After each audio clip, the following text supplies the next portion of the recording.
Anamnese de um dos nossos alunos do grupo de práticas de semiologia médica.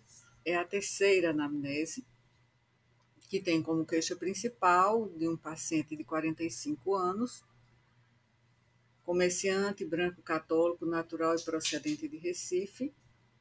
Tem como queixa principal dor na barriga há 3 meses. Então, a queixa principal está registrada com a duração do sintoma, o que é essencial, o uso de uma expressão dor na barriga reflete a linguagem do paciente, o que também é desejável na queixa principal. Aqui na história da doença atual, podemos observar que a cronologia foi registrada de forma adequada, a evolução temporal do quadro está bem descrita, o início há 3 meses e piora significativa a partir aqui do dia 10 de março, né, que tem aqui no segundo parágrafo. A caracterização da dor foi feita por meio da localização, né, que é difusa, o tipo cólica, de intensidade moderada, de 6 para 10, e aqui ainda na HDA, na história da doença atual, a periodicidade intermitente, e também foi referido como fator de alívio a melhora parcial após evacuações. Então, isso remete a um quadro, né, possivelmente de origem intestinal ou funcional ou orgânica. Né? Então, pela história aqui apresentada, a gente observa que o paciente apresenta uma perda de peso, que já está descrita na história da doença atual, 10 quilos em 3 meses, a alteração do hábito intestinal, que tem diarreia e constipação. O paciente também relata uma distensão abdominal, aparentemente importante, e esses elementos sugerem a necessidade de investigação de doenças estruturais, né? Mas não vamos agora falar em hipóteses diagnósticas. Nesse caso aqui, eu sugiro que fosse aprimorada aqui a história da doença atual com a melhor exploração semiológica da dor. Então, a irradiação, por exemplo. Então, a irradiação, os fatores de piora também, porque foi relatado o fator de melhora. Né? E foi também identificado aqui que não há fator desencadeante aparente. Mas seria importante falar da duração das crises, já que o quadro é intermitente. Como é que o paciente descreve as crises, pelo menos em termos de duração, qual é o horário em que é mais frequente e, como eu disse, os fatores de piora.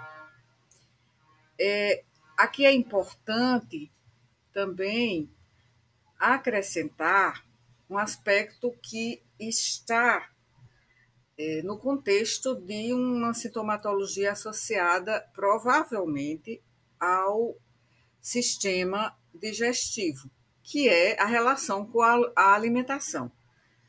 Também é uma dor abdominal, então também é importante perguntar a relação também com a posição, porque pode ser uma dor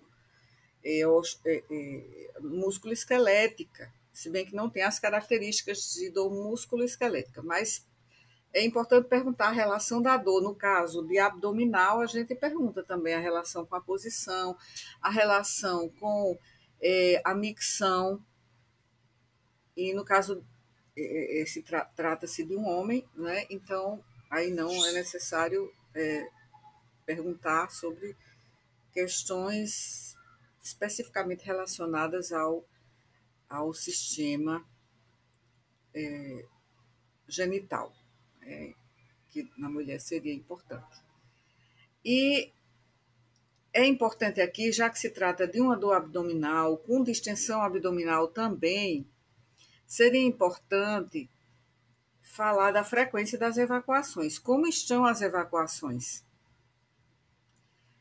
Além disso, perguntar se, porque aqui tem assim, refere à alternância do hábito intestinal, com episódios de diarreia intercalados com constipação.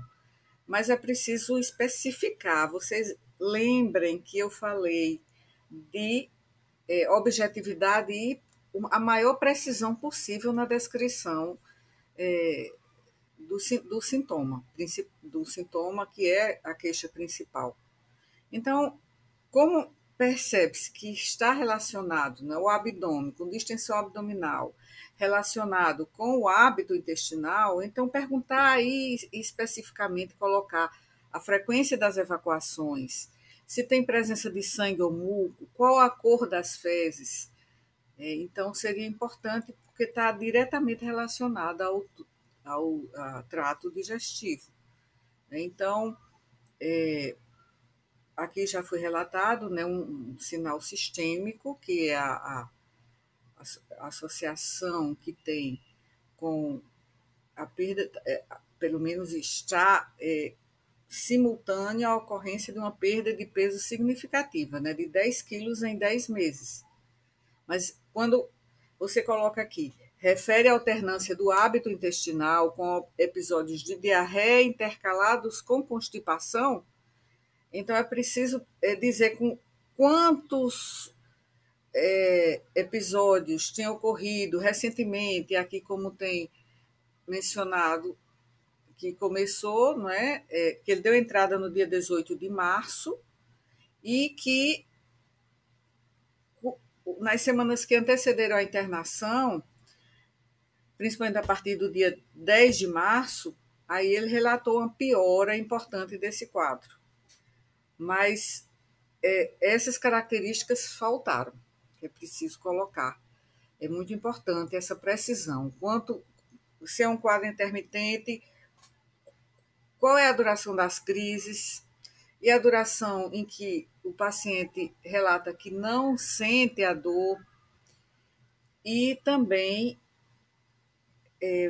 falar da relação que tem, se tem um quadro de melhora com a evacuação, mas piora com que tipo de fator que piora essa dor, ainda que não haja um fator desencadeante aparente. Então, esses aspectos são importantes. A evolução está bem descrita, porque foi incluída intensidade, fator de melhora, o impacto funcional e os sintomas associados, né, que é alterações do hábito intestinal, a distensão abdominal e a perda de peso. Isso em relação à história da doença atual. Em relação ao interrogatório sistemático, esse foi bem abrangente, como aqui eu estou rolando aqui a tela e observando novamente. Então, é claro que muitas queixas não foram referidas pelo paciente nesse interrogatório dirigido, mas nós combinamos, né, que a partir da segunda anamnese só seria preciso anotar sintomas positivos. Então, aqui está conforme combinamos. Quando chegou no item digestório, no interrogatório sistemático, aí você colocou relatada na HDA do abdominal, e outras queixas apareceram aqui. Pirose, regurgitação e eructações ao realizar refeições mais robustas, como o almoço, que começou há 2 meses. Aí aqui no hábito intestinal se fala da alternância, que já foi mencionada na história da doença atual. Mas ainda aqui, no interrogatório sistemático, que geralmente complementa a história da doença atual, mas aqui ainda não se fala da duração desses episódios, né? Fala-se em alternância no período diarreico e período de constipação, mas não se fala nem da duração, isso que eu já mencionei há pouco.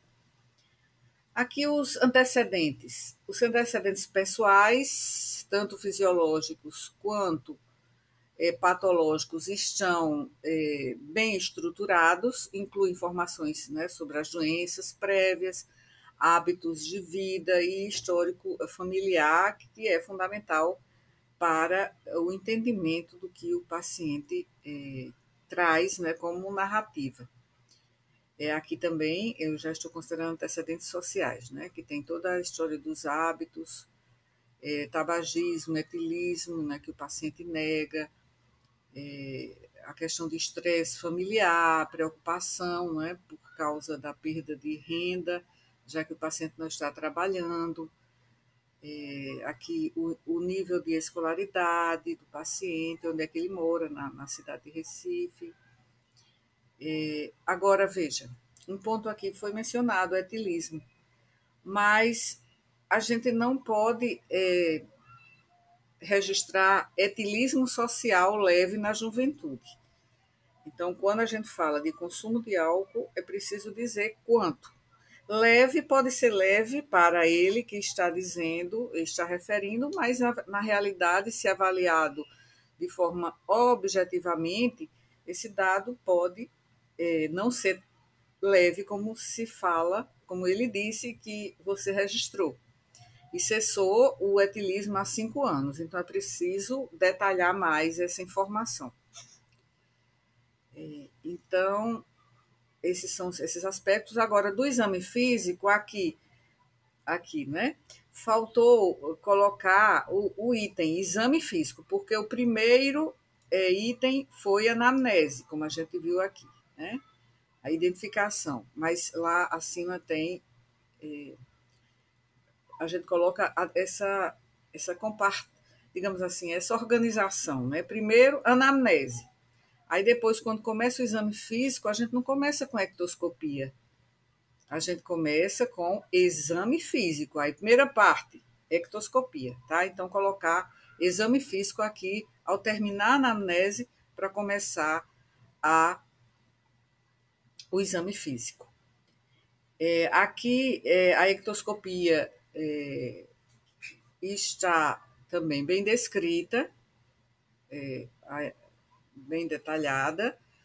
Os outros diversos sistemas, aliás, os outros sistemas também foram bem descritos, né? E aqui na própria ectoscopia percebe-se a presença de palidez, alterações cutâneas, não há alteração, a alteração tanto de,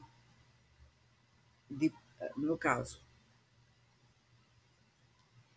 da coloração na pele, tanto da pele quanto das mucosas. Os outros dados não foram encontrados, né? Não foram achados clínicos, mas foi relatado aqui que há a presença de manchas hipocrômicas e discretas áreas de descamação facial, né? Que foi bem descrito. Aqui também o exame complementar, aliás, o exame respiratório, está também descrito de forma completa e aparentemente está normal. Cardiovascular também foi descrito de maneira completa. E o abdômen é um abdômen globoso, simétrico, com uma distensão leve e não tem circulação colateral, tem estrias esbranquiçadas nos flancos, né, porque ele perdeu peso significativamente nos últimos meses. Ruídos hidroaéreos presentes e normais, e tem a palpação, se observa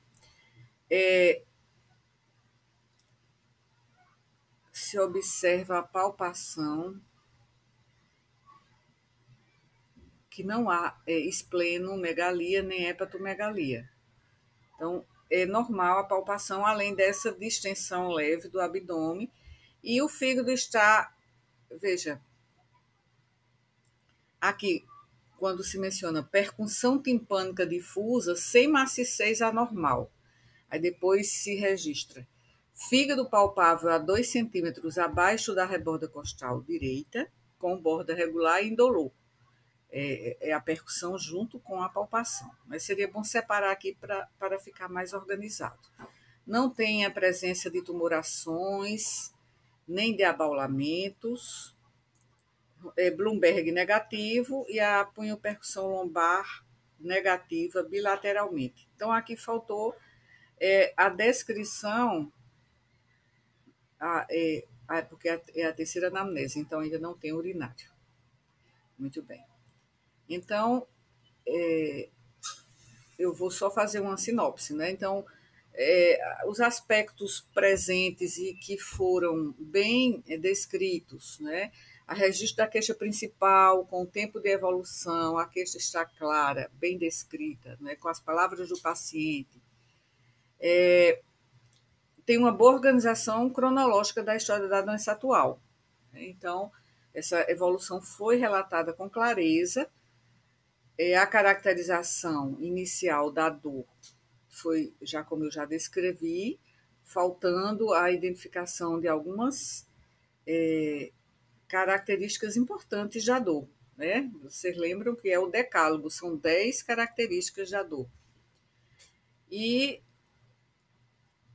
nessa história, a gente observa que foi descrito na história da doença atual a perda de peso, a distensão abdominal e a alteração do hábito intestinal, que foram bem incluídas, mas não bem descritas, né? Então, esses são sinais importantes de alarme clínico.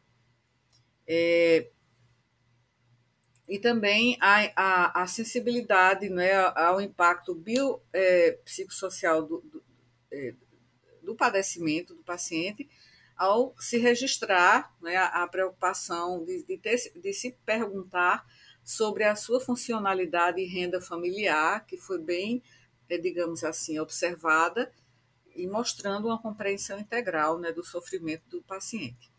Então, como eu disse antes, para explorar completamente a dor abdominal, então teria sido importante incluir a irradiação, fatores de piora, horário em que aparece com mais frequente essa dor, a relação com a alimentação e a duração dos episódios.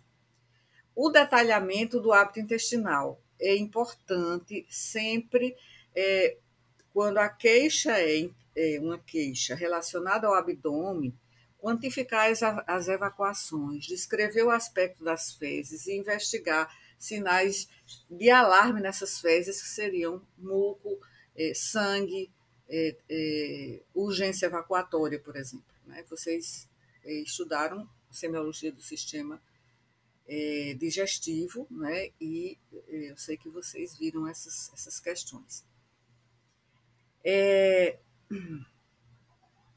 Bom, então, você apresentou a anamnese bem estruturada, a gente observou que teve uma boa escuta clínica, atenção à cronologia dos sintomas, você demonstrou sensibilidade às queixas do paciente e a capacidade de reconhecer também esses sinais de alarme clínico.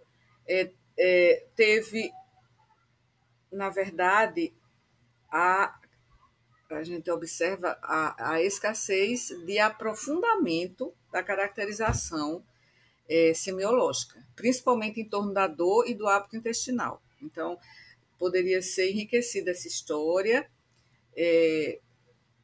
com essas informações. Né? Então, só para comentar em termos com base na anamnese, a impressão clínica inicial, esse quadro, como você deve ter imaginado, sugere um processo abdominal crônico, com sinais de alarme gastrointestinais, como a perda de peso, a distensão abdominal e a alteração do hábito intestinal.